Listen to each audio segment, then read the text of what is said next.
Bonsoir, bonsoir tout le monde. Bonsoir ceux qui nous ont rejoints pour l'instant. Il y aura d'autres qui vont arriver peut-être plus tard, mais on veut être à l'heure parce que c'est 17h, 17h. Alors, je ne vous présente pas Dr Thierry Coville, le spécialiste de l'Iran qui a accepté à nous faire cette présentation sur le futur, les relations futures entre les États-Unis et l'Iran après les élections de Joe Biden.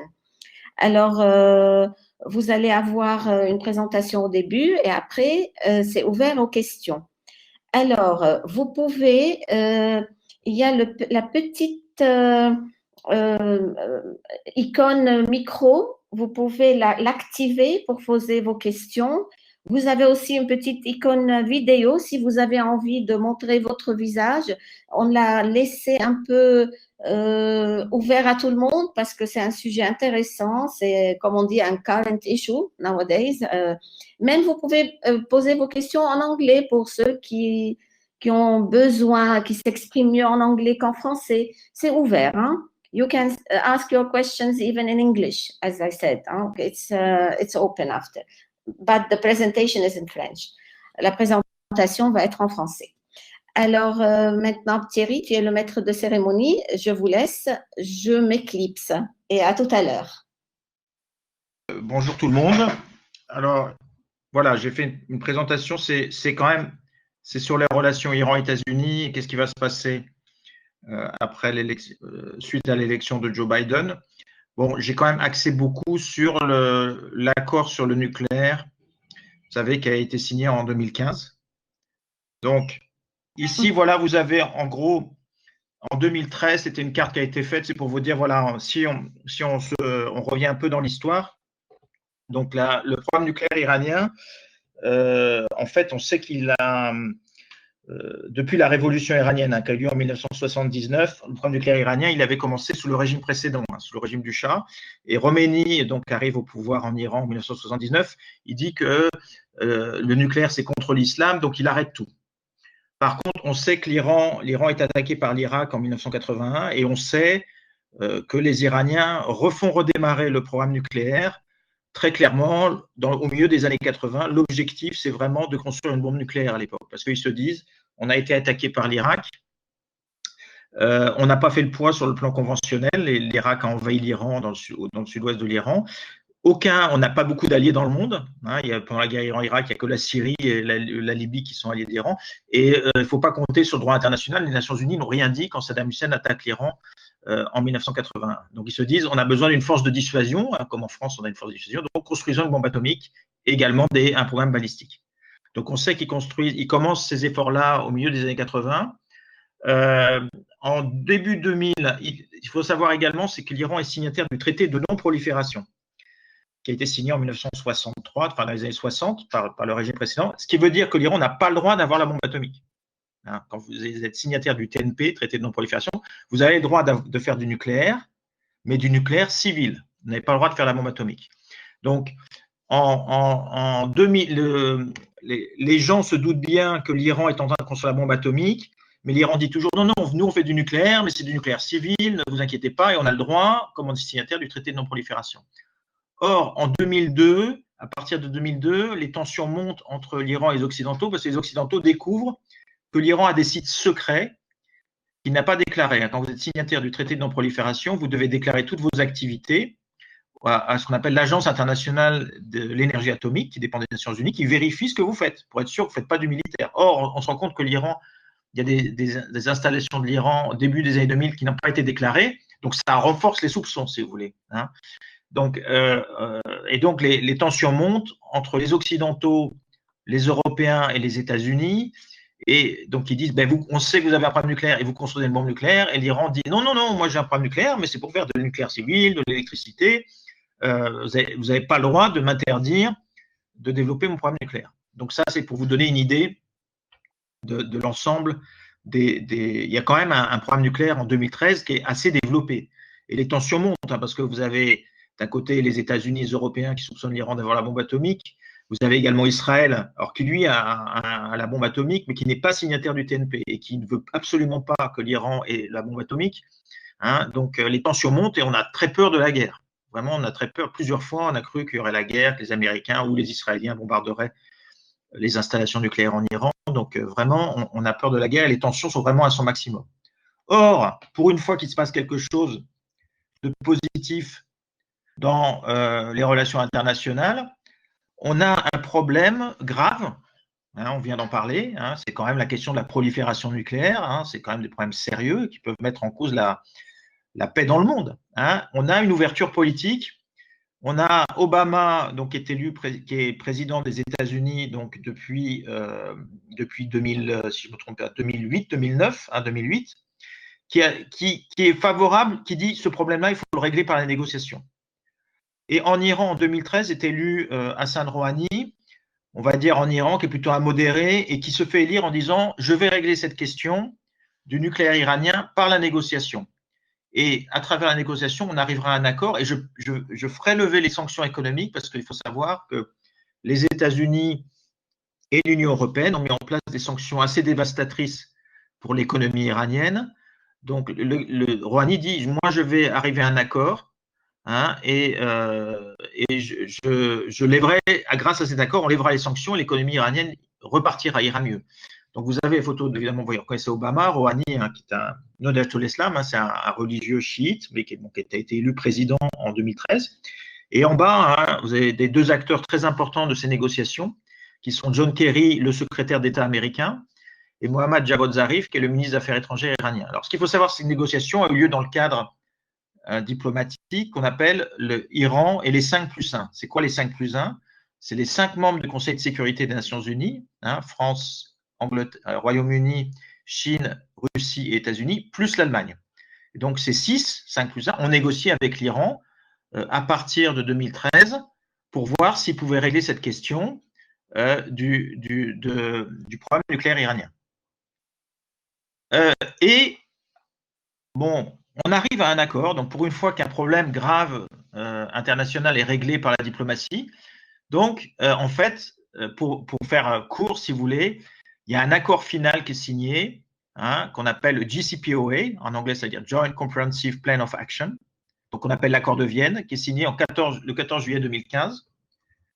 Et en fait, voilà, en fait, à travers cet accord, qu'est-ce qu'il dit? Pour résumer, hein, bon, vous pouvez le retrouver sur Internet, c'est assez complexe, hein, parce que d'un côté, l'Iran donne des garanties à la communauté internationale que son programme nucléaire restera civil. Et toutes ces garanties doivent être vérifiées par ce que je vous dis, l'Agence internationale de l'énergie atomique, hein, qui est chargée de vérifier si l'Iran remplit bien ses obligations et que son programme nucléaire reste civil. Par exemple, l'Iran n'a pas le droit d'enrichir, je vous donne un exemple, hein, d'enrichir l'uranium à un degré supérieur, je crois, 3,7%, sachant que pour construire une bombe atomique, il faut enrichir l'uranium à 90%. Donc, toute une série de mesures qui sont prises pour qu'on soit sûr, hein, que le programme nucléaire iranien reste civil. Cet accord, il couvre 10 ans. Hein. Donc, on est sûr que si l'Iran respecte cet accord, pendant 10 ans, le programme nucléaire iranien restera civil. En échange, toutes les sanctions qui ont été prises contre l'économie iranienne liées à cette affaire du nucléaire doivent être levées. Vous voyez? Donc, c'est vraiment donnant-donnant. Hein. L'Iran accepte de faire en sorte que son programme nucléaire, en fait, ait une dimension civile qui soit vérifiable par les inspecteurs de l'Agence internationale de l'énergie atomique. En échange, toutes les sanctions qui sont liées à cette question nucléaire doivent être levées. Hein. Et en fait, ça marche. Hein. L'AIEA, hein, donc cette agence de l'ONU, vérifie que l'Iran remplit bien ses obligations. Et début 2016, toutes les sanctions liées à la question du nucléaire iranien sont levées. Notamment, il y avait un embargo pétrolier contre l'Iran qui est levé. Donc, l'économie iranienne repart. Et en gros, on va dire que ça se passe bien. Hein. Ça se passe bien. C'est-à-dire que, enfin, si vous voulez, cet accord se déroule bien. Hein. D'un côté, l'Iran remplit ses obligations.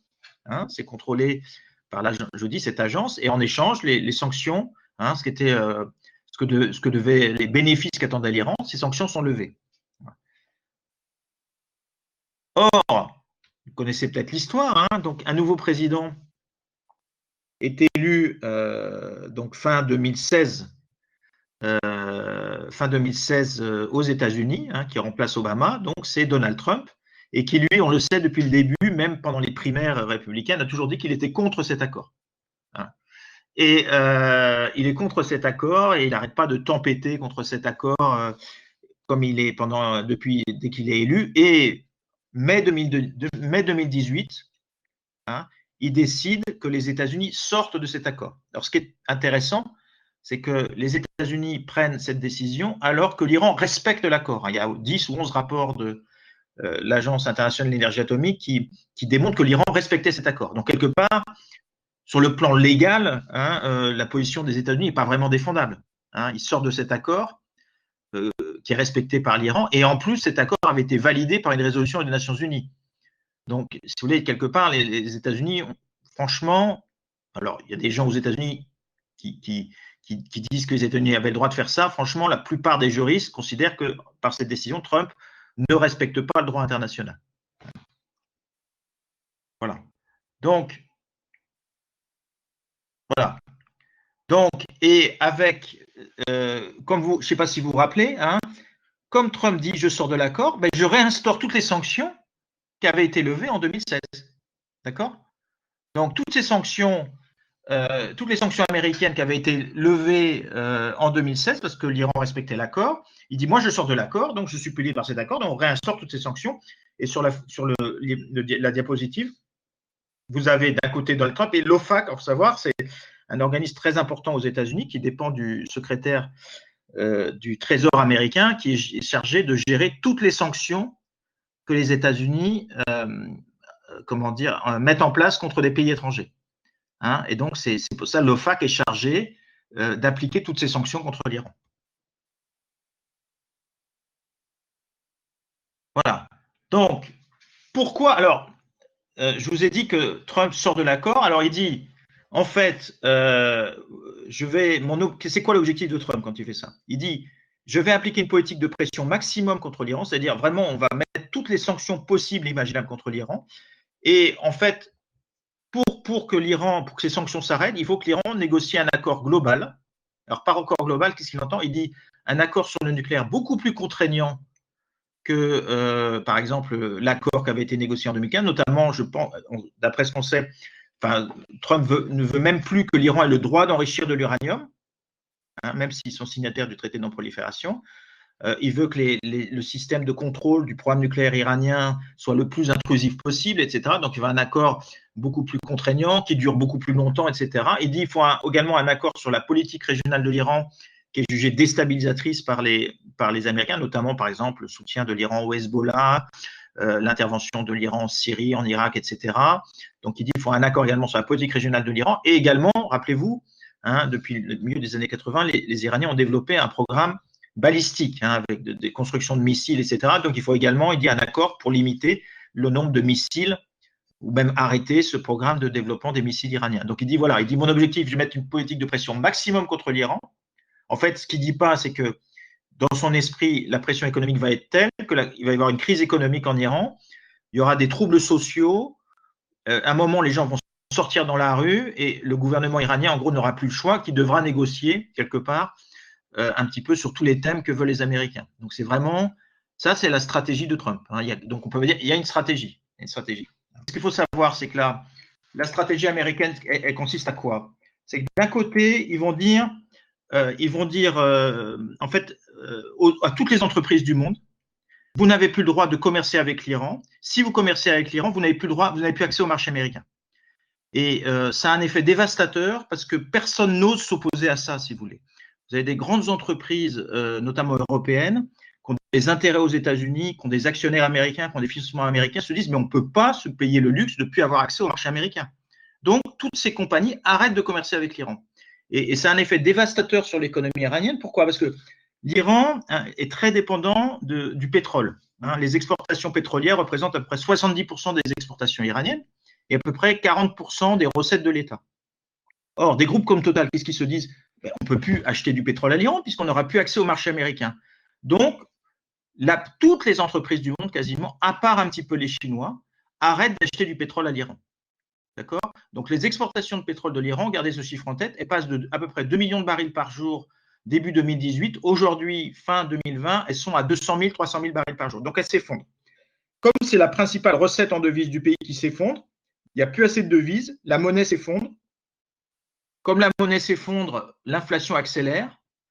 Comme l'État n'a plus d'argent puisqu'il dépend beaucoup des recettes pétrolières, on a l'activité, la croissance devient négative en Iran. Hein. Donc, en gros, l'économie iranienne tombe dans une crise grave parce que l'embargo et les sanctions américaines marchent. Alors, ce qu'il faut bien comprendre, c'est que, si vous voulez, à l'époque où les États-Unis remettent en place les sanctions contre l'Iran, ils commercent quasiment plus avec l'Iran. Donc, ce qui joue, c'est ce qu'on appelle le caractère extraterritorial des sanctions américaines, c'est qu'ils imposent, et c'est vraiment ça, hein, ils imposent la loi américaine sur le reste du monde, en disant à toutes les entreprises du monde, vous n'avez plus le droit de commercer avec l'Iran. Si vous commercez avec l'Iran, vous n'aurez plus accès au marché américain. Ce qu'il faut savoir, c'est que c'est une stratégie qu'ils ont déjà mis en place, notamment vis-à-vis des banques. Peut-être que certains d'entre vous se rappellent, il y a une grande banque française qui s'appelle BNP Paribas, qui en 2007, je crois, c'est en 2000, faut voir 2000, je pense 2010-2011, a été condamné à verser au moins 8 milliards de dollars de sanctions aux États-Unis. Pourquoi? Parce qu'ils avaient commercé avec des pays. Les États-Unis considéraient qu'on n'avait pas le droit de commercer avec Cuba à l'époque, Soudan et l'Iran en dollars, d'accord? Donc on n'avait pas le droit d'utiliser le dollar pour commercer avec ces pays. Mais c'était le droit américain. Or, BNP Paribas a commercé en dollars avec ces pays. Et en gros, les États-Unis se sont aperçus. Et ce qui est, là, on voit le mécanisme. Ils ont dit à BNP Paribas, écoutez, si vous ne payez pas ces sanctions-là, hein, si vous ne payez pas ces sanctions, vous n'aurez plus accès au marché américain. Pour des grandes banques mondialisées aujourd'hui, hein, je sais que vous avez dû étudier ça en cours, elles ne peuvent pas se payer le luxe de ne plus avoir accès au marché financier américain. Donc BNP Paribas, et le gouvernement français n'a rien dit, a payé 8 milliards de dollars pour ne pas avoir respecté le droit américain. Donc, c'est le même principe qui s'est appliqué en 2018. Hein, on pourrait dire même c'est un chantage. Hein, c'est le gouvernement américain a dit à toutes les entreprises du monde, ils l'ont dit, hein, vous choisissez entre l'Iran, le marché iranien et le marché américain. Si vous continuez à commercer avec l'Iran, vous n'avez plus accès au marché américain. Et ça a marché. Hein, de ce côté-là, attention, hein, les sanctions américaines ont conduit à vraiment une crise économique grave en Iran, avec une inflation, je vous dis, qui est, hein, imaginez, en France, on avait une inflation entre 30 et 40%, donc depuis 2018, en Iran, pardon, et une croissance qui est devenue négative entre moins 6 et moins 7% depuis 2018. Et en plus, il y a eu la crise du Covid en Iran, comme dans beaucoup de pays, qui a aggravé la situation. Donc l'Iran est plongé dans une crise économique grave. Voilà, alors ces crises économiques conduisent à une grave crise sociale en Iran, avec un taux de chômage, d'après les Iraniens eux-mêmes, qui atteint 24%, au printemps 2020. Si vous voulez, quand vous avez de crises économiques de cette ampleur, ça aggrave tous les problèmes sociaux. Donc les inégalités qui étaient déjà fortes s'aggravent en Iran.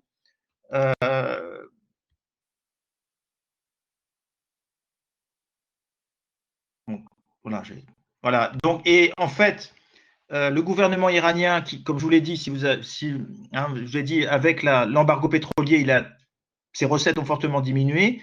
Il essaye d'augmenter ses recettes budgétaires en augmentant le prix de l'essence fin 2019. Or, cette augmentation de prix de l'essence, quand on augmente le prix de l'essence dans un pays, ça conduit souvent à des troubles sociaux. L'Iran étant dans une crise économique grave, les gens n'en peuvent plus, hein, et donc cette augmentation du prix de l'essence conduit à des violentes protestations, notamment, c'est pas un hasard, des plus pauvres en Iran. Alors, on sait qu'en Iran, les plus pauvres, comme beaucoup de pays, c'est dans les grandes banlieues, notamment les banlieues de Téhéran, ou dans certaines zones du pays, vous avez des minorités ethniques et religieuses, comme par exemple le Rouzestan, qui est dans le sud-ouest de l'Iran. Et donc, c'est dans les endroits les plus pauvres du pays, vous avez des manifestations très importantes et une répression de l'État iranien. Parce qu'il faut savoir, c'est que l'État iranien, notamment les forces de sécurité, sont plutôt contrôlées par les radicaux en Iran, hein, ce qu'on appelle les gens les plus durs. Et pour eux, si vous voulez, ce type de manifestation, c'est forcément un complot venu de l'étranger. Et donc, la réponse doit être sécuritaire. Hein. Donc, on sait qu'il y a plusieurs centaines de morts suite à ces manifestations.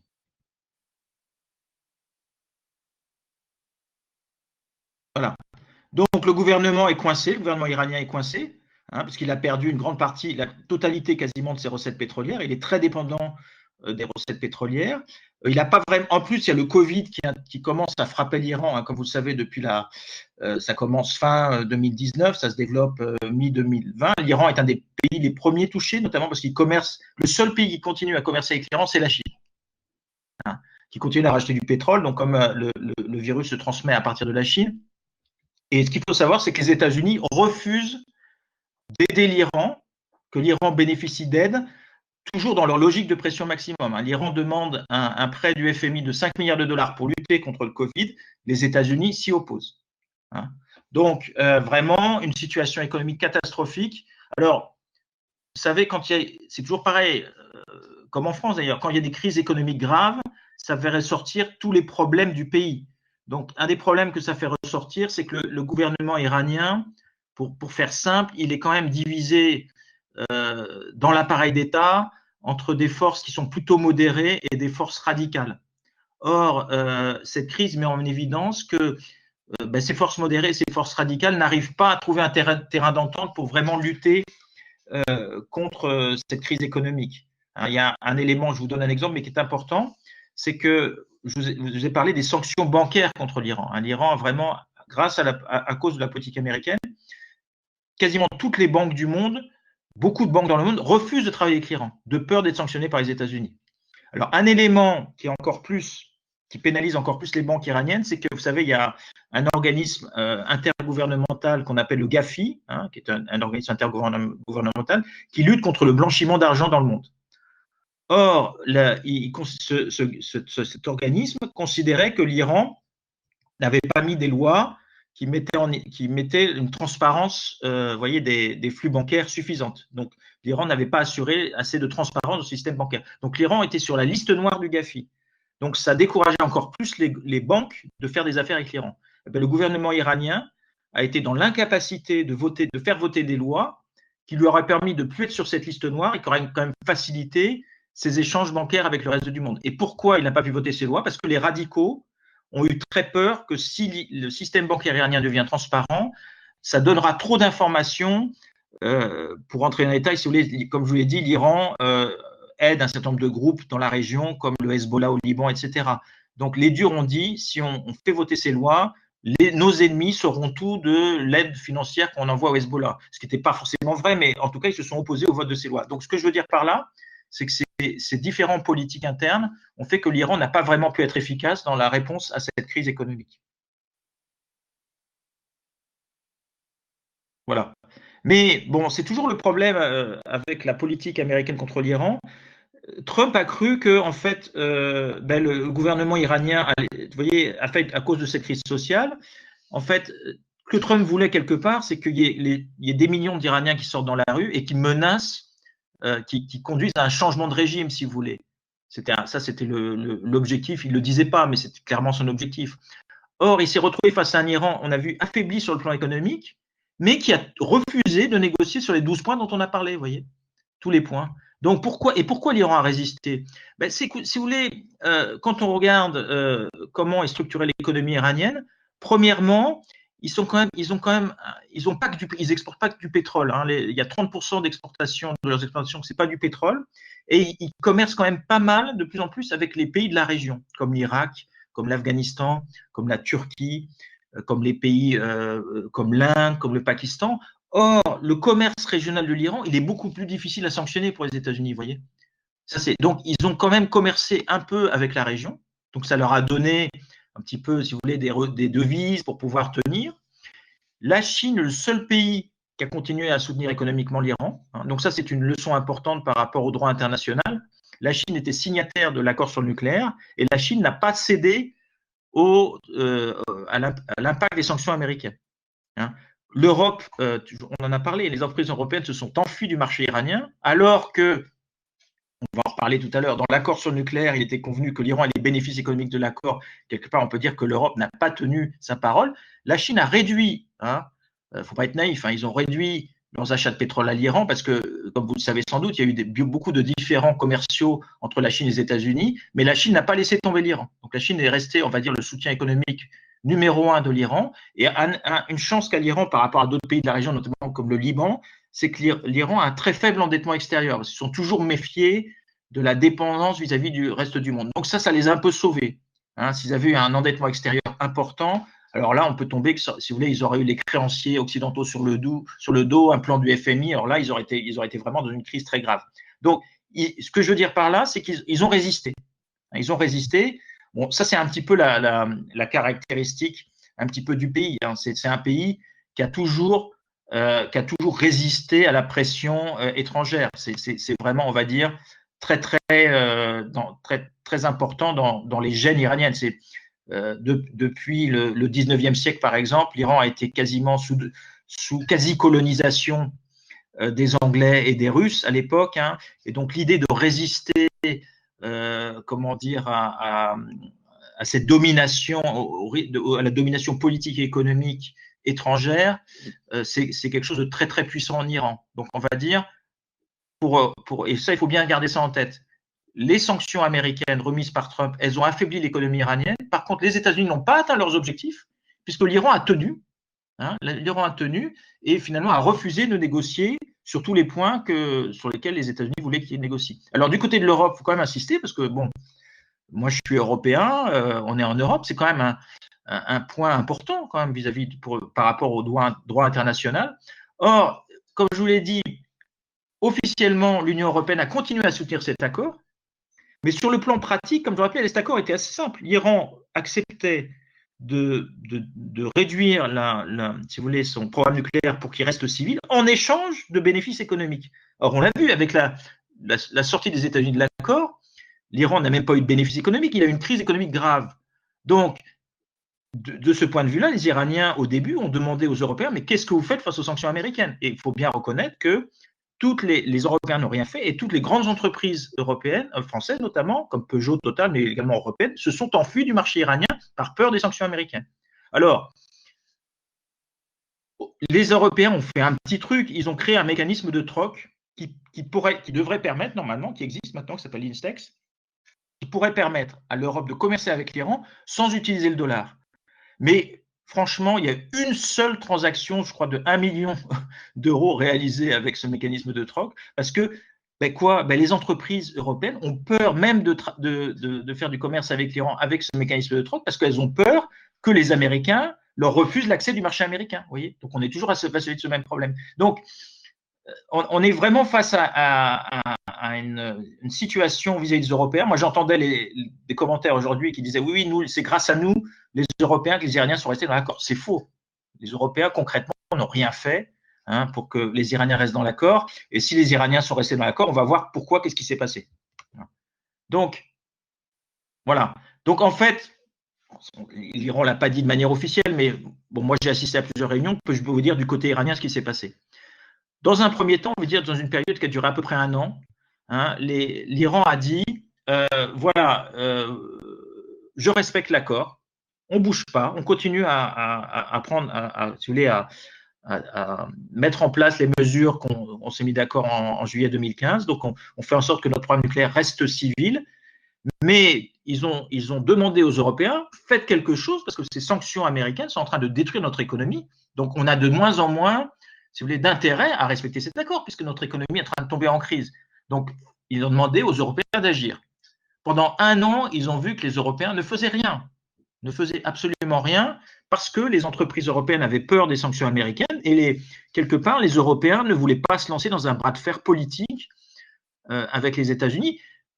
Si vous voulez, là, si on parle un petit peu, si on met les choses en perspective, c'est quand même, les Européens ont choisi de privilégier les intérêts de leurs entreprises par rapport à la question du respect du droit international. Alors, quand on leur dit ça, ils sont pas, les gouvernements européens ne sont pas contents.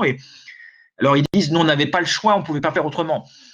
Bon, en tout cas, c'était, je vous dis, un traité validé par une résolution des Nations Unies.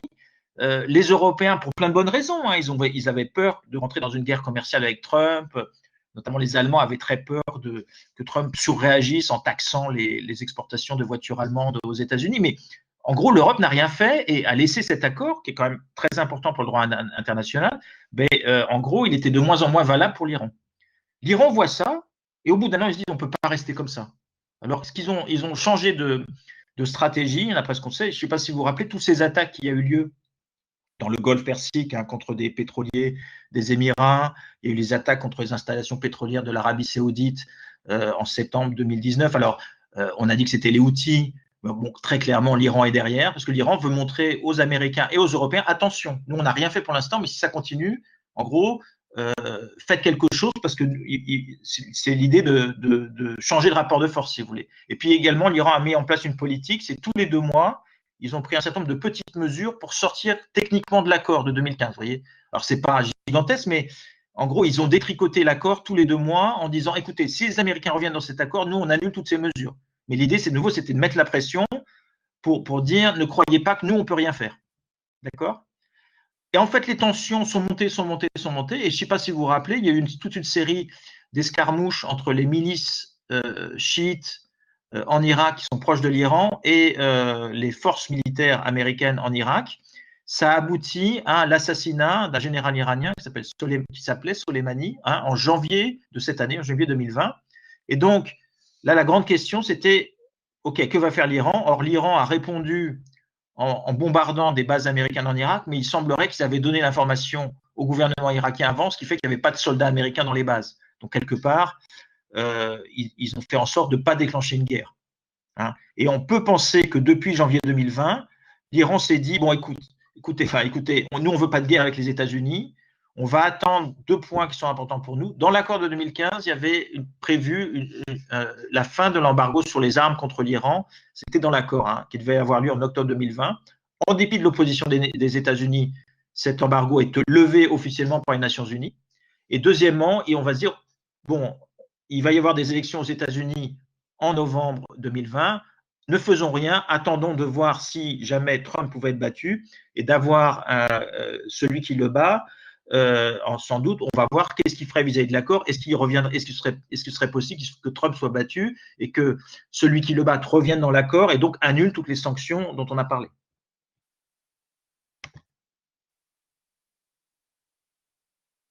Voilà. Donc, alors ce qui est très intéressant, c'est que on voit bien que du côté iranien, ils ont intégré, donc là je vous ai mis le projet, dans l'année iranienne 1400, ça veut dire en fait 2021-2022, c'est l'année prochaine. Hein.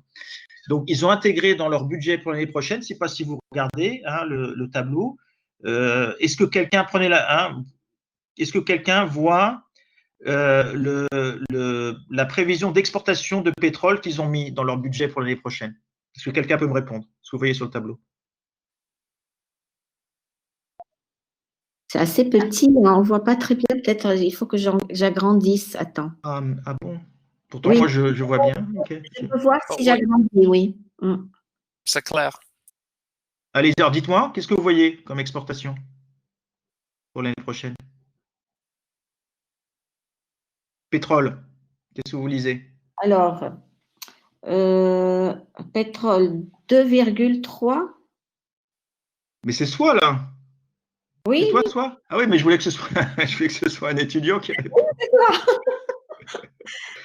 C'est un étudiant qui peut répondre ou une étudiante qui peut répondre. Vous lisez? 25% des recettes budgétaires. Non, mais le niveau d'exportation de pétrole qu'ils ont prévu pour l'année prochaine. Il y a quelqu'un qui parle aussi. Raphaël, hein. Raphaël, tu as vu? C'est pour dire qu'il y avait bien un étudiant qui a répondu. Je pense que vous n'aviez pas entendu. J'ai pas entendu. Allez-y, qui répète, qui disent, voilà. Qui a parlé? J'entends mal. J'entends rien. Ah, il y a quelqu'un qui a écrit quelque chose. 25%, 2, voilà, oui, il a mis. J'ai un problème de micro. D'accord. Donc, attendez, je vais regarder les. Je ne vois pas le. C'est où les messages? À ta gauche, Thierry. D'accord. Oui. Mais il faut descendre là, donc dans les. C'est écrit. Mais je ne vois pas. Oui, mais là. Moi, on me dit d'envoyer un message, mais si. Ah oui, d'accord. J'ai un panne de micro. Oui, 2,3. Guest user, je vois un guest user qui me dit 2,3 millions de barils par jour. Donc, voilà. Donc, qu'est-ce que vous en déduisez quand vous voyez 2,3 millions de barils par jour? Qu'est-ce que ça signifie par rapport à quelles prévisions ils font sur les relations avec les États-Unis, d'après vous? Non, parce que ils sont aujourd'hui à 300 000 barils par jour. Oui. Donc, qu'est-ce que ça veut dire s'ils prévoient pour l'année prochaine 2,3 millions de barils par jour? Voilà, bravo. Oui, c'est exactement ça. Donc, c'est ça qui est intéressant. Hein. Alors qu'on ne sait. Alors, on va en parler ensuite. Hein. Biden a dit, si je suis élu, Oui. Trump a fait n'importe quoi avec l'accord sur le nucléaire iranien, moi je reviens dans l'accord.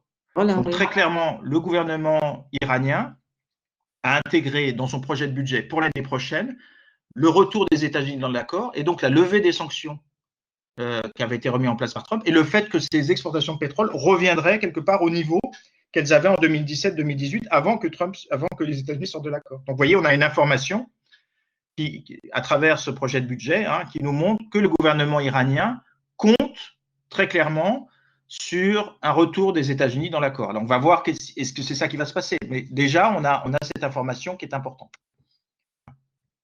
Voilà. Donc,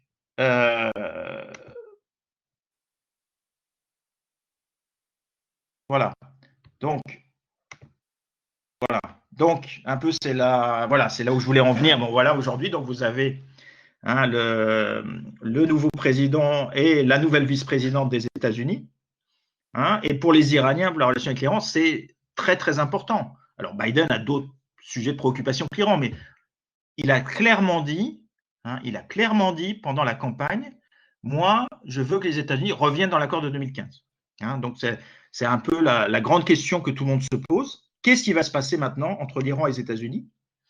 Donc, voilà. Et donc, Biden a dit que les États-Unis rentreraient dans l'accord. Donc, la question qu'on se pose immédiatement, c'est un scénario simple. Ce serait que les États-Unis reviennent immédiatement dans l'accord. Donc, Biden, comme vous savez, il va prendre ses fonctions le 20 janvier. Et lève donc, parce que ce serait dans ce cas-là le respect du droit international. Trump est sorti de l'accord en mai 2018 en réimposant toutes les sanctions levées par l'accord de 2015. Donc, normalement, si Biden revient dans l'accord en janvier 2020, il doit lever toutes les sanctions réimposées par Trump. J'espère que vous me suivez. Voilà, donc ça, c'est un scénario possible. On va voir si c'est ça comme va se passer. Par contre, il ne faut pas être naïf. Il y a beaucoup de sujets de friction entre les États-Unis et l'Iran. Donc, même si Biden revient dans l'accord de 2015, toutes ces tensions sur la politique régionale de l'Iran, les États-Unis, qui sont très liés avec Israël, considèrent que l'Iran joue un rôle déstabilisateur dans la région. Vous savez, il y a une alliance sous le mandat de Trump entre les États-Unis, l'Arabie saoudite, les Émirats arabes unis et Israël, qui considèrent que l'action de l'Iran en Syrie, comme vous savez, l'Iran a soutenu Bachar el-Assad dans la guerre civile en Syrie. L'Iran est très actif en Irak parce qu'ils sont très liés aux milices chiites en Irak. Les chiites en Irak représentent à peu près la moitié de la population irakienne. Il y a une guerre au Yémen, l'Iran soutient très clairement les Houthis, qui est un groupe proche des Zaïdites qui sont cousins des chiites, Donc, on considère les adversaires de l'Iran considèrent que l'Iran intervient également au Yémen. Et donc, il y a une peur de pays comme l'Arabie saoudite, comme Israël, que l'Iran devienne trop puissant dans la région. Donc, ça, avec Biden président, ça va rester. Donc, les États-Unis voudraient un accord avec l'Iran pour que l'Iran limite ses actions, ce qu'ils estiment déstabilisatrices dans la région. D'autre part, le programme balistique iranien, il inquiète aussi. Je vous ai parlé de l'attaque contre les installations pétrolières saoudiennes. Ça a surpris tout le monde parce que si ça vient de l'Iran, ça veut dire qu'ils sont quand même assez sophistiqués en termes de missiles. Ils sont arrivés à envoyer des missiles et à viser assez juste et à passer à travers tous les systèmes anti-aériens et donc à bombarder les principales installations pétrolières de l'Arabie saoudite. Donc ça prouve bien que leur programme de missiles, programme balistique, se développe. Donc les adversaires de l'Iran voudraient que ce programme soit limité. Puis Biden a également dit récemment, il y a la question des droits de l'homme, on n'est pas d'accord avec ce qui se passe en Iran, etc. Donc ce que je veux dire par là, c'est que même si cette question nucléaire est réglée, on voit que tout ne va pas s'arranger entre l'Iran et les États-Unis. Voilà. Mais bon, un élément qui rassure un petit peu, on a l'impression aussi que Biden va jouer, si vous voulez, Trump, c'était pas de la diplomatie qu'il a fait. C'était pas de la diplomatie. C'était vraiment, en gros, sa politique de pression maximum, on a vu, c'était mettre en place une politique de pression gigantesque sur l'économie iranienne. Entre parenthèses, on trouve peu d'exemples de pays qui ont été autant sanctionnés avec autant de violence que l'Iran. Donc, c'était très, très violent. Quand je vous dis que les exportations de pétrole de l'Iran, imaginez-vous, sont passées de 2,3 millions de barils par jour, enfin 2,1 millions de barils par jour début 2018 à 200 000, 300 000 aujourd'hui. C'est un choc d'une violence pas possible. L'idée, c'est que l'Iran devait céder. Donc, ce n'était pas de la diplomatie. Donc, on peut penser qu'avec Biden, on rentre un petit peu plus dans le style Obama pour discuter avec l'Iran, c'est-à-dire on est adversaire avec l'Iran, on a plein de désaccords avec l'Iran, mais on fait jouer la diplomatie, on discute d'égal à égal, alors que Trump, c'était pas d'égal à égal, c'était je te tords le bras, excusez-moi, mais c'était un peu ça, je te tords le bras et tu acceptes mes conditions. Donc, a priori, on rentre dans une politique étrangère un petit peu plus normale et un petit peu plus basée sur la diplomatie. On sait, par exemple, vous savez, le responsable du Conseil national de sécurité aux États-Unis, qui s'appelle James Sullivan, choisi par Biden, c'est l'organe qui va gérer toutes les questions de sécurité extérieure des États-Unis. C'est quelqu'un qui s'appelle James Sullivan. C'est une personne qui a négocié directement avec les Iraniens, même tout au début des négociations sous Obama. Donc, on a des membres de l'équipe de Biden qui connaissent bien l'Iran, beaucoup mieux que dans l'équipe de Trump, et qui savent ce qui s'est passé lors de la négociation de l'accord de 2015. Donc, ça, c'est un point important qui semble faire penser que les États-Unis vont rentrer dans une phase où ils vont privilégier la diplomatie avec l'Iran. Deuxième point important, on sait que l'équipe de Biden a quand même dit que les Européens joueraient un rôle important dans ces négociations. Donc très clairement, l'Union européenne va jouer un rôle important de coordination dans le dossier iranien avec les États-Unis. Donc ça veut dire, voilà, les Européens ont négocié avec l'Iran depuis le début des années 2000, connaissent bien l'Iran, donc on sait que l'Europe va jouer un rôle important. Et alors par contre, on en a parlé, et ça c'est très clair. Les alliés des États-Unis qui étaient à fond derrière cette politique de pression maximum contre l'Iran, comme l'Israël, l'Arabie saoudite et les Émirats arabes unis, sont vent debout contre ce changement de politique américaine. On le comprend bien pourquoi. Parce que eux, ils pensaient qu'ils étaient contre l'accord de 2015, qu'ils pensaient que l'accord de 2015 donnait trop d'avantages à l'Iran. Et ils auraient voulu que, effectivement, il y ait des accords également pour limiter le programme balistique de l'Iran et limiter sa politique régionale qui est juste déstabilisatrice. Donc, ces adversaires de l'Iran étaient absolument contre l'accord de 2015 et ont applaudi des deux mains quand Trump est sorti de l'accord en 2018. Donc, ils sont fous furieux face à la possibilité que Biden rentre dans l'accord. Pour la petite histoire, enfin, c'est pas que la petite histoire. Vous avez tous suivi ce qui s'est passé récemment en Iran. Il y a eu un attentat il y a 2 ou 3 mois contre une installation nucléaire iranienne dans le sud de l'Iran. Il y a eu cet assassinat du scientifique iranien qui travaillait dans le domaine du nucléaire. Bon, les regards se tournent plutôt vers Israël avec l'idée de dire que Israël sait que Biden ne va devenir président des États-Unis qu'officiellement à partir du 20 janvier 2021. Donc, ils ont, en attendant, l'idée c'est de mener des actions en gros qui visent un objectif, je pense surtout, peut-être de faire surréagir l'Iran. On a vu que l'Iran est dans une politique attentiste. En plus, ils sont très affaiblis économiquement, ils ont le coronavirus, donc Israël se dit, on va un peu sans doute les pousser à la faute. Enfin, c'est une supposition qu'on peut faire, moi je suis sûr de rien.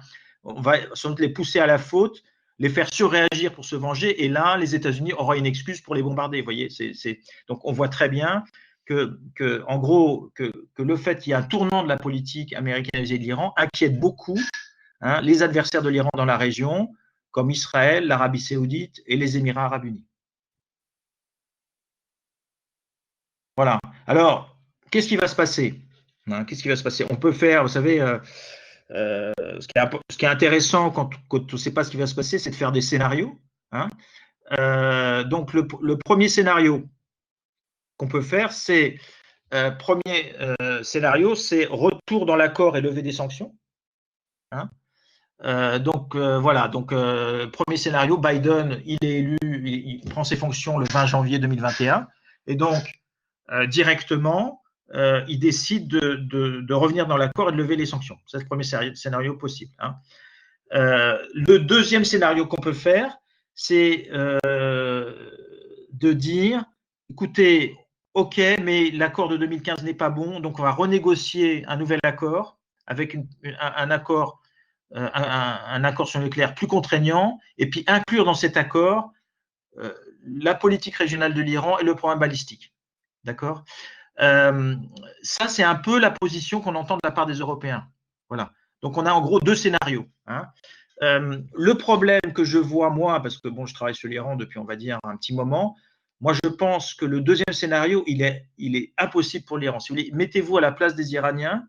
Ils considèrent que les États-Unis n'ont pas respecté le droit international. Ils sont sortis de l'accord sans raison. Ils considèrent qu'ils ont subi une crise économique qui était quelque part injuste, parce qu'eux, ils ont respecté l'accord au début. Donc, ils se sont retrouvés avec une politique de pression maximum américaine qui a conduit à une crise économique et sociale très grave en Iran. Donc, leur dire maintenant que, écoutez, finalement, l'accord de 2015, c'était pas si bon que ça, donc on va renégocier un nouvel accord, plus un accord sur des sujets aussi importants pour l'Iran que leur politique régionale, leur programme balistique. Bon, moi, je fais toujours très attention quand je fais des prévisions pour l'Iran, mais je peux vous dire qu'un scénario comme ça, je vois mal l'Iran accepter la négociation d'un accord global. Moi, ce que je verrais, si vous voulez, ce que je connais de l'Iran, ce qui me semble plus faisable, hein, c'est vraiment commencer par revenir dans l'accord, lever les sanctions, et petit à petit, une fois que un peu de confiance est revenue, parce que la confiance vis-à-vis des Américains et même vis-à-vis des Européens en Iran, elle est très faible, on pourrait commencer à discuter d'autres sujets, mais sans l'idée d'avoir un accord tout de suite. D'autres sujets comme la politique régionale de l'Iran et son programme balistique. Là, je pense que c'est plus réaliste de faire ça. Mais se lancer dans des négociations globales pour un grand accord, ça a déjà été tellement compliqué d'avoir l'accord de 2015. Donc, une négociation globale sur un grand accord, excusez-moi, on va dans le mur. Et ce qui est un peu inquiétant, c'est qu'il y a eu une déclaration du ministre allemand des Affaires étrangères il y a quelques jours qui a dit oui, il faut qu'il y ait qui privilégie le scénario 2, si vous voulez, qui privilégie un accord global, etc. Et je vous laisse tout de suite la réaction des Iraniens, c'est pas fait attendre. Le ministre iranien des Affaires étrangères lui a envoyé un tweet en disant ce serait bien que les Européens commencent par tenir leurs engagements de l'accord de 2015. Donc, vous voyez bien sur la logique de l'Iran. On considère que l'Europe n'a pas tenu ses engagements par rapport à l'accord de 2015, donc allez leur faire accepter maintenant qu'ils font un accord global. Et très clairement, même si Biden est élu, l'opposition résolue de l'Arabie saoudite contre l'Iran, hein, avec notamment Mohammed Ben Salman, va persister. Hein. Il faut savoir que l'Arabie saoudite est obsédée par la menace iranienne dans la région. En fait, on date ça de la chute de Saddam Hussein en 2003. Depuis la chute de Saddam Hussein, et c'est vrai que l'Iran a beaucoup développé son influence en Irak, je vous dis qu'il est à moitié chiite. L'Iran est présent en Syrie, hein, avec des milices proches de l'Iran. L'Iran est présent au Yémen. Donc, l'Arabie saoudite a le sentiment que la région, le Moyen-Orient, est en train de basculer sous l'influence iranienne. Donc, ils sont obsédés par cette menace iranienne. Donc, très clairement, même si Biden est élu, hein, l'Arabie saoudite va continuer dans son opposition frontale contre l'Iran. La question qu'on peut se poser, c'est que les cartes changent. On voit très bien qu'est-ce que peut faire vraiment l'Arabie saoudite sans un soutien total américain. Pas grand-chose. Hein. Et alors, vous savez aussi qu'on voit très bien une sorte de rapprochement entre Israël et un certain nombre de pays comme les Émirats arabes unis, peut-être bientôt l'Arabie saoudite. Mais moi, je pense qu'il peut être quand même très, très risqué pour des pays comme l'Arabie saoudite de rentrer dans une sorte d'alliance, en gros, on va dire, explicite. Il y a une alliance implicite contre l'Iran. Mais vous voyez, une alliance explicite avec des accords militaires, je pense que ça pourrait être problématique pour l'Arabie saoudite. Donc, c'est là où on voit bien quand même que le changement de président américain va faire en sorte que l'Arabie saoudite, même s'ils vont rester opposés à l'Iran, il va falloir qu'ils trouvent une nouvelle stratégie. Voilà. Et alors, un élément important qu'il faut garder en tête pour les Européens, c'est que quelque part, alors vous verrez le graphique que j'avais fait, l'Europe avait une part de marché relativement importante en Iran. Hein. Des groupes comme Peugeot avaient la première part de marché sur le marché automobile iranien. Donc, l'Iran était un marché intéressant pour les Européens. Les Européens sont vraiment retirés du marché iranien depuis 2018. Donc, on voit très bien, moi j'ai participé à quelques séminaires avec des entreprises, il y a un intérêt qui commence à poindre de la part des entreprises européennes pour revenir sur le marché iranien. Parce qu'avec toujours dans l'idée d'un scénario où Biden revient dans l'accord et donc lève toutes les sanctions qui font que les entreprises européennes ne pouvaient plus revenir sur le marché iranien. Donc l'idée, ce serait qu'elles puissent revenir sur le marché iranien sans risquer de perdre l'accès au marché américain. hein. Donc là, ça intéresse quand même beaucoup les entreprises européennes. Il faut savoir que les entreprises, notamment françaises, ont une très bonne image en Iran. Donc, on a une concurrence sur le marché iranien, comme je vous l'ai dit, les Chinois sont présents, les Turcs sont très présents. Mais bon, je pense que les entreprises françaises pourraient vraiment, si dans l'optique d'un scénario où Biden revient dans l'accord, je pense qu'il y aurait quand même possibilité pour les entreprises françaises et européennes de regagner des parts de marché en Iran. Alors, par contre, je ne vais pas rentrer trop dans les détails, mais ce qu'il faut savoir, c'est que même si Biden revient dans l'accord, même si les sanctions liées au nucléaire sont levées de la part des États-Unis, il reste beaucoup de sanctions américaines contre l'Iran. Et en fait, notamment les sanctions bancaires. Donc les Américains, il ne faut pas croire qu'ils vont arrêter avec leur politique de sanctions contre l'Iran. Il y a beaucoup de sanctions qui restent contre l'Iran. Et donc c'est là où on ne sait pas trop ce qui va se passer, parce qu'il peut y avoir la tentation. Je vous parlais d'un retour des États-Unis dans l'accord de 2015. Je pense qu'il y a des gens qui disent à Biden, revenez dans l'accord, mais ne levez pas toutes les sanctions, qui à mon avis serait une erreur. Mais en tout cas, ce que je veux dire, c'est que même si Biden revient dans l'accord et lève toutes les sanctions liées au nucléaire, liées à ce qu'a fait Trump, il restera beaucoup d'autres sanctions qui ont été prises contre la politique régionale de l'Iran, contre son programme balistique, à cause de non-respect des droits de l'homme en Iran, etc. Donc, les entreprises européennes qui reviendront sur le marché iranien devront de nouveau respecter toutes ces sanctions américaines qui existeront toujours. Et alors là, se pose la question très importante pour les Européens, jusqu'à quand on va accepter l'imposition de sanctions américaines qui ne respectent pas le droit international. Si vous voulez, là, c'est ce qu'on appelle des sanctions extraterritoriales. Si les Américains imposent des sanctions contre l'Iran, si ces sanctions s'appliquent à leurs propres entreprises, ok, c'est leur problème. Mais de quel droit, franchement, de quel droit, c'est quand même se poser la question, de quel droit ils disent aux entreprises étrangères, vous n'avez pas le droit, parce qu'on ne veut pas, vous n'avez pas le droit de commercer avec l'Iran. Les entreprises étrangères n'ont pas à respecter le droit américain. Donc là, se posent quand même des questions très très importantes qui dépassent le cas de l'Iran, qui sont liées à ce qu'on appelle, le président français Emmanuel Macron parle toujours d'autonomie stratégique de l'Europe. Là, dans le cas de l'opposition aux sanctions américaines, là, où est-ce qu'elle est l'autonomie de l'Europe? On a l'impression que l'Europe est complètement sans possibilité de réaction, sans défense face aux sanctions américaines.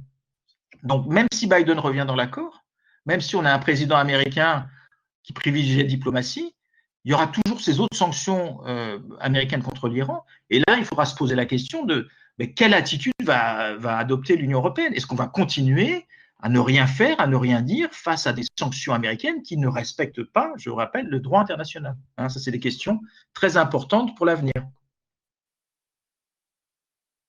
Alors, est-ce que je suis arrivé au bout? Oui, voilà. Donc, écoutez, voilà, je vois qu'il est à peu près 18 heures. Oui. Bon, je vous enverrai. Attendez, alors voilà, je vois les questions. Je vous enverrai le PowerPoint avec tous les graphiques, mais bon, vous avez l'essentiel. Et voilà, je voulais savoir. N'hésitez pas, c'est très vaste. On parle de beaucoup de sujets. Je suis là pour ça, donc posez toutes les questions que vous voulez. Voilà. Et j'essaierai d'y répondre. Thierry, oui.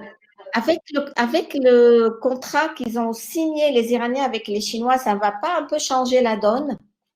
Alors, oui, alors, ce n'est pas signé. Il y a un accord qui est en préparation, qui inquiète notamment beaucoup les Américains. On a appris, je crois, cet été, qu'il y a un accord de coopération qui couvre tous les domaines, militaire, économique, culturel, qui est en préparation entre l'Iran et la Chine, qui durerait 25 ans.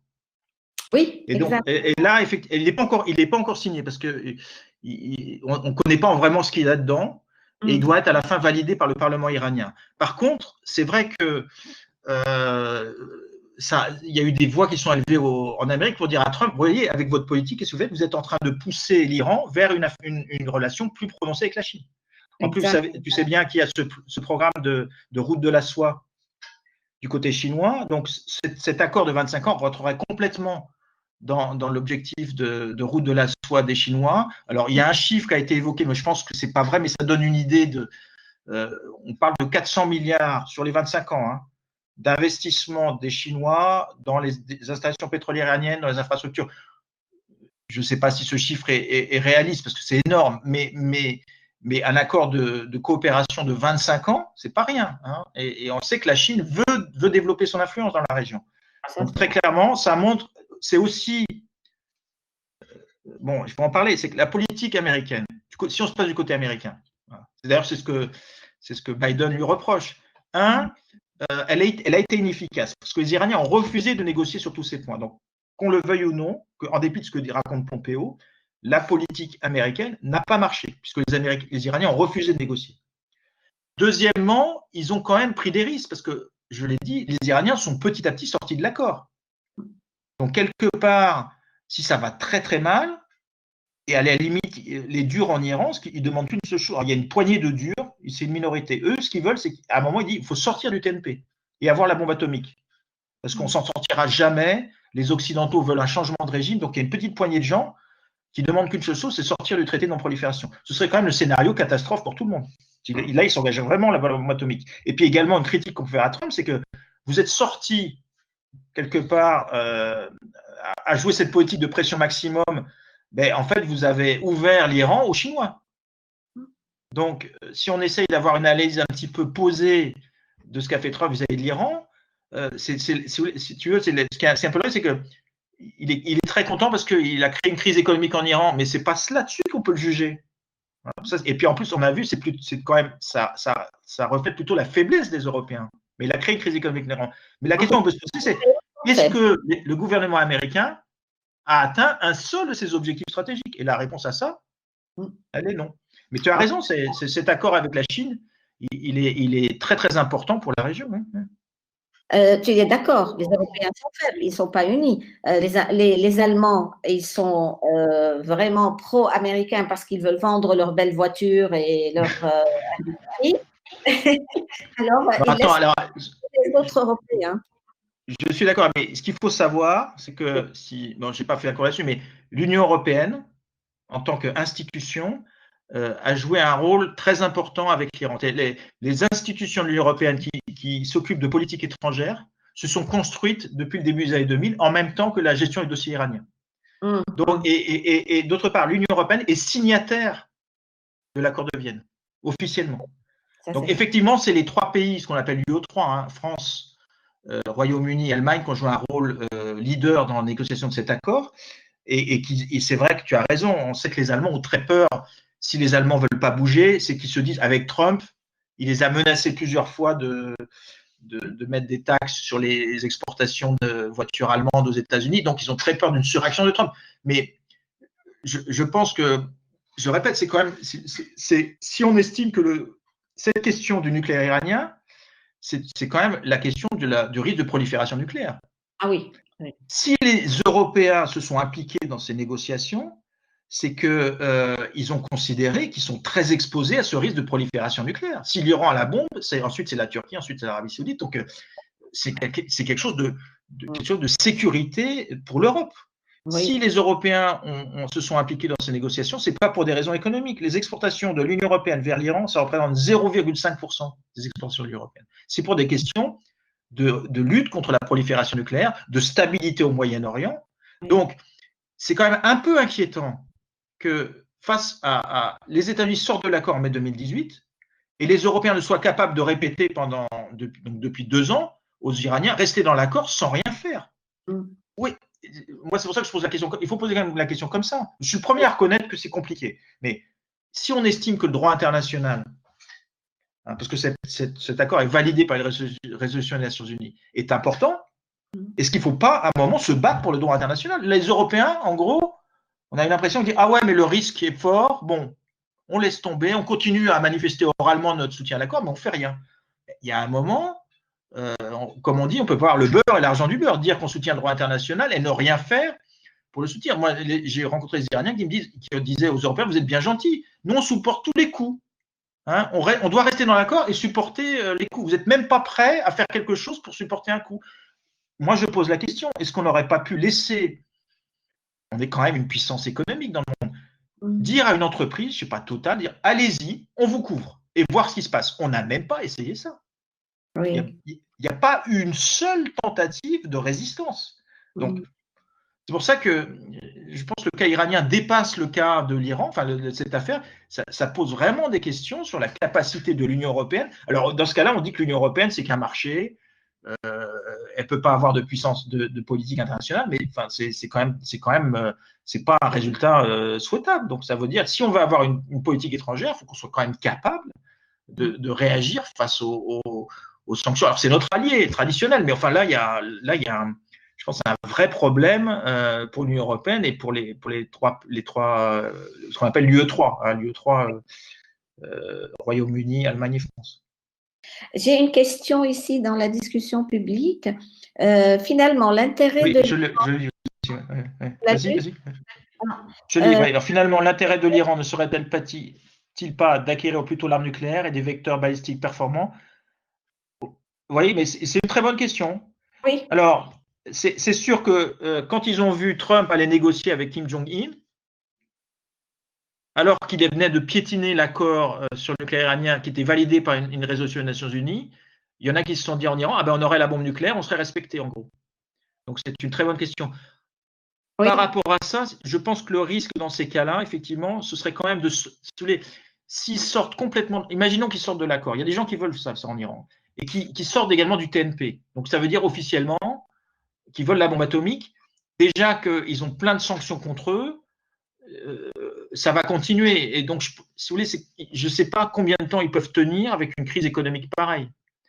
Donc, vous avez raison, je pense que la personne qui a dit ça a raison.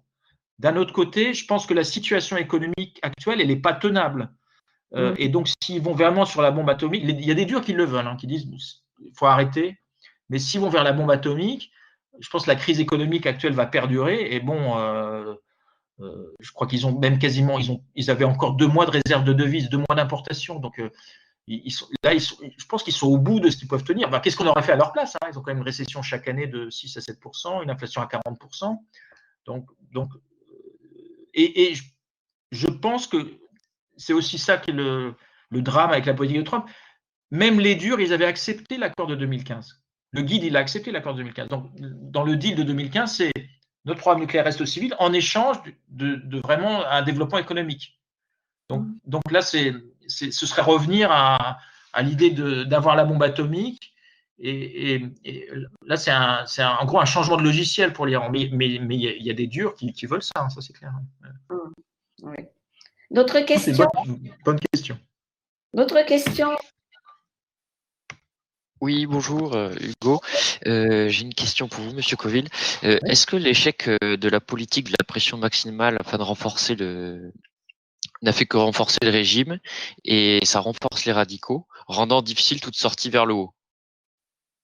Oui, c'est une très bonne remarque. Moi-même, au début, quand j'étais interrogé sur du fait de ma connaissance de l'Iran, c'est des premières choses qui me venaient à l'esprit. C'est que je me disais, qu'est-ce que va conduire la politique de pression, qu'ils appellent de pression maximale américaine? Elle va affaiblir les modérés en Iran.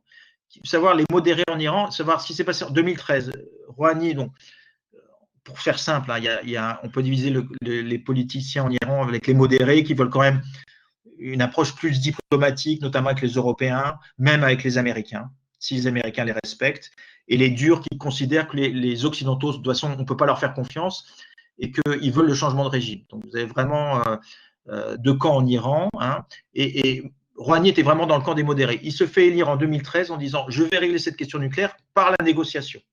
Bon, en gros, ce n'est pas accepté, hein, c'est une négociation d'égal à égal, mais il dit qu'il faut avoir une approche, ce qu'il appelle, alors je crois qu'il utilise le mot iranien, c'est ta'amol. Ta'amol, c'est, si vous voulez, supporter l'autre, quoi. Hein, supporter l'autre, en gros, on fait de la diplomatie, on prend des avantages, on donne des choses, on fait des concessions en échange d'avantages. Donc il dit, voilà, il faut de la diplomatie et régler le problème par la diplomatie. Hein. Vous imaginez, quand Trump sort de l'accord et que l'économie tombe en vraie crise, ben comment dire, son aura politique en Iran, elle s'est effondrée, hein, avec la crise de fin 2019, j'ai parlé des centaines de morts. Donc il existe politiquement, il existe encore, mais sa popularité est très faible. Il y avait un vide politique en Iran, et c'est là que vous avez raison de poser la question. Qui c'est qui a occupé le vide politique? Ceux qu'on dit depuis le début, de toute façon, cet accord, c'est un piège, on ne peut pas faire confiance aux Américains.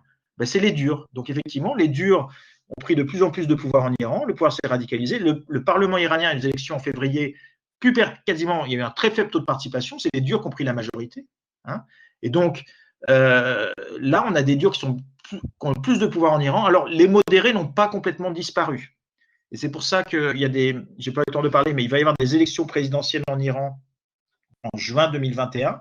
Et en fait, ce que je trouve intéressant, c'est qu'il ne faut pas croire que les durs en Iran, ils sont pour la bombe atomique. En fait, on voit bien que, vous savez, la politique, c'est partout pareil, c'est une question de pouvoir. Donc, en fait, vous avez Rouhani et les modérés qui voudraient bien que Biden revienne tout de suite dans l'accord dès janvier et qu'il lève les sanctions, parce que sur le plan des modérés, ça voudrait dire que leur politique marche et ça donnerait des chances à un candidat modéré, vous voyez, pour la prochaine élection présidentielle de juin 2021. Les durs ne veulent pas que Biden revienne tout de suite dans l'accord, et ce qu'ils adoreraient, c'est que ce soit eux qui règlent la question avec les Américains, en fait, si vous voulez. Donc, il y a une compétition en Iran entre ces deux camps pour savoir qui c'est qui négociera avec les Américains. Et c'est pour ça, excusez-moi, mais on est en plein dans l'actualité, le Parlement iranien qui est dominé par les durs vient de mettre en place une loi qui dit que si en février, les sanctions ne sont pas levées et que les États-Unis ne sont pas revenus dans l'accord, l'Iran passera à l'enrichissement à 20%. Donc, ça voudrait dire qu'on quitte l'accord. Donc, quelque part, ils sont en train un peu de pourrir la situation pour que les modérés ne puissent pas avoir un accord avec les Américains et que ce soit eux, si ils ont un dur qui est élu aux prochaines élections présidentielles, qui est élu en juin 2021. Mais pour répondre vous avez raison, la politique de Trump, c'est aussi, je pense, un échec de sa politique. Ça a renforcé le camp des durs en Iran, qui est pour la manière forte. Ça, c'est clair. Très bien. Il y a une question qui arrive, mais en anglais, parce que oui, pas de problème. I am Lebanese, and with all the sanctions imposed on Lebanon by the US lately, many Lebanese people consider that the election of Joe Biden is to win for Lebanon, since the pressure of Hezbollah will diminish. I personally do not agree that the election of Biden is a solution, but I would like to know your opinion on this as an Iranian expert. Yes, je suppose que je dois répondre. C'est mieux que je réponde en anglais alors. Can we reply in French or in English? I can reply in English if you want. Yes, you can, no problem. Huh? Okay. French is. Oh, it's French. No worries. Ok, en français. Alors, moi, je ne suis pas spécialiste du Liban. Hein. Donc, je peux vous donner mon point de vue sur effectivement la relation entre l'Iran et le Hezbollah. Mais ce qui est déjà important, je pense qu'on a quand même un gouvernement américain qui revient à une approche plus diplomatique. Donc, c'est pour ça que je pense que c'est clair. Donc, il va par exemple, il veut revenir dans l'accord de 2015. Donc, il est pour une approche plus diplomatique. Donc, il va arrêter avec cette politique de pression maximum. Effectivement, vous avez raison qu'il a appliqué sur l'Iran, mais également sur la Syrie, sur le Liban, sur l'Hezbollah, etc. Bon, d'un autre côté, il ne faut pas être naïf. Hein. La relation, comme je disais, la relation entre l'Iran et les États-Unis, ils ne vont pas devenir les meilleurs amis du monde. Il y a toujours plein de sujets de désaccord, comme la politique régionale de l'Iran et notamment le soutien à Hezbollah. Les États-Unis vont rester un allié privilégié d'Israël, le problème balistique iranien, la question des droits de l'homme, etc. Donc, mais je vous l'ai dit, il y a quand même un espoir. C'est pour ça que les Iraniens ont attendu, et même les durs sont restés dans l'accord, même le guide est resté dans l'accord. Ils se disent, si les États-Unis reviennent dans l'accord et qu'ils lèvent les sanctions, l'économie iranienne ira mieux.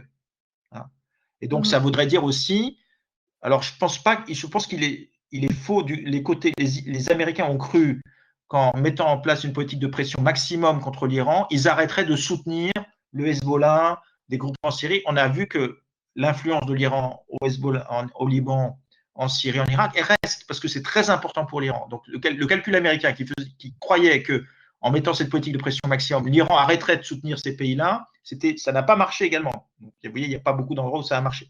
Hein. Par contre, bon, donc vis-à-vis de l'Iran, il y a cette possibilité que quand ils reviennent dans l'accord et qu'ils lèvent les sanctions liées à l'accord, à mon avis, ce qui serait une bonne politique vis-à-vis de l'Iran, même s'il y aura d'autres sujets qui fâchent. Et dans les autres sujets qui fâchent, effectivement, il y a le soutien de l'Iran au Hezbollah. Mais je pense qu'on va revenir vis-à-vis du Liban. Là, je suis moins spécialiste, mais je vois une approche quand même plus diplomatique. Par contre, je pense, voilà, cette arme des sanctions, les États-Unis, vous voyez, il y a toutes ces sanctions. Je crois que c'est la loi César là qui a été votée contre. Je crois que ça a été voté par le Congrès américain. Donc il y a aussi des questions juridiques. Hein. Il y a des sanctions, de toute façon, c'est le Congrès américain qui doit les lever. Le président ne peut pas faire ça. Les sanctions qui ont été réimposées par Trump contre l'Iran, je crois que c'est des executive orders, le président peut les lever. Mais les sanctions, si ma mémoire est bonne, hein, qui ont été mises en place contre le Liban et contre la Syrie, c'est ce qu'on appelle la loi César, c'est le Congrès. Et là, comme vous le savez peut-être, c'est compliqué. Hein, c'est beaucoup plus compliqué. Il faudrait qu'il y ait un nouveau vote du Congrès. Donc, pour répondre à votre question, on va rentrer dans une approche plus diplomatique. Hein. Ça va être quand même moins. Le soutien vis-à-vis d'Israël va être quand même moins affiché que ce qu'il a été sous Trump. Par contre, il y a beaucoup de sujets de discorde qui restent, hein, notamment vis-à-vis de la politique régionale de l'Iran. Donc, si vous voulez, je pense que on rentre dans une autre phase quand même. On rentre dans une autre phase avec c'est plus. Ce sera pas le troisième mandat d'Obama, c'est clair, mais ça ressemblera plus quand même à la politique de Obama dans la région. Donc, il faut espérer. Moi, il faut espérer, de toute façon, pour les sociétés de la région, que si vous voulez, moi, je pense que derrière les politiques américaines, il y avait l'idée de créer le chaos pour imposer leur point de vue. Et je pense que cette politique, elle est dangereuse parce que qu'est-ce qui sort du chaos? Qu'est-ce qu'on a vu? Qu'est-ce qui est sorti du chaos en Irak? C'est l'État islamique. Qu'est-ce qui sort du chaos en Libye? Donc, cette politique de créer le chaos en croyant que c'est la meilleure façon de défendre nos intérêts, et je pense qu'il y a plein de gens aux États-Unis, dans l'équipe de Biden, qui ne veulent pas ça. Donc, on rentre dans une politique, on va dire, plus classique, avec des sanctions, mais l'idée quand même que la diplomatie, c'est important. Donc, voilà, c'est tout ce que je peux dire pour l'instant. J'espère que vous m'avez compris, si j'étais clair. Oui, merci. Okay. Merci, très bien. Questions avant qu'on clôture? D'autres questions? Non? Oui, j'ai une autre question encore. Est-ce que la majorité républicaine au Sénat, Joe Biden pourra passer outre ou ce sera un frein dans sa politique extérieure? Oui, c'est une très bonne question. Vous avez vu qu'il y a encore, tout le monde attend les fameuses élections là en Géorgie, parce que je crois qu'il y a 2 sénateurs qui pourraient changer la donne pour la majorité justement républicaine au Sénat.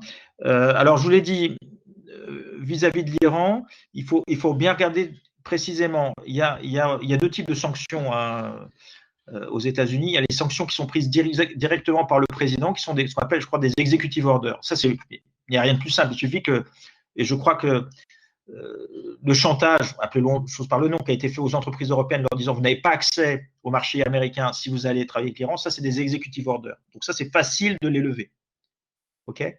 Donc ça c'est pas ce problème. Par contre, toutes les sanctions, si vous voulez, il y a plein de sanctions qui sont liées à des lois votées par le Congrès. Ça, Biden ne peut rien faire. Donc il faut que le Congrès vote, si vous voulez, annule ces sanctions. Donc on a effectivement notamment toutes les sanctions contre avec l'embargo sur le dollar, si vous travaillez avec l'Iran, toutes les sanctions financières, il y a des listes qui ont été établies d'entreprises avec lesquelles et d'organisations, enfin de personnes avec lesquelles vous n'avez pas le droit de faire des affaires avec l'Iran qui sont liées au Congrès. Et ça, effectivement, il faut que ce soit le Congrès qui annule ces sanctions. Donc, je pense quand même, Biden, voilà, il y a je vous dis, les executive orders qui sont quand même liés aux sanctions qui ont été réimposées par Trump en 2018, ça, il peut les lever. Mais les autres, qui sont liés au Congrès, ça, il faudrait qu'il y ait une majorité démocrate. Et encore, ce ne sera pas aussi simple que ça, parce que même les démocrates sur l'Iran, vous avez quand même bon, il y en a moins que dans le Parti républicain, mais vous avez quand même des personnes qui restent très opposées à l'Iran. Merci. J'en prie. Merci Thierry. Je crois qu'on va s'arrêter là. Merci beaucoup. Merci à vous d'être ici. On a plein de merci Thierry. Hein? Ah ben c'est gentil, merci bien. Merci beaucoup. Merci de m'avoir invité, et puis voilà, bonne continuation. C'est un plaisir comme d'habitude. Voilà. Et puis, je voudrais vous remercier Raphaël, parce que sans Raphaël, oui. On n'aurait pas pu faire tout ça. Voilà, c'est mon bras droit pour ça. Merci Raphaël aussi. Allez, bonne soirée à vous tous Allez, et à bientôt.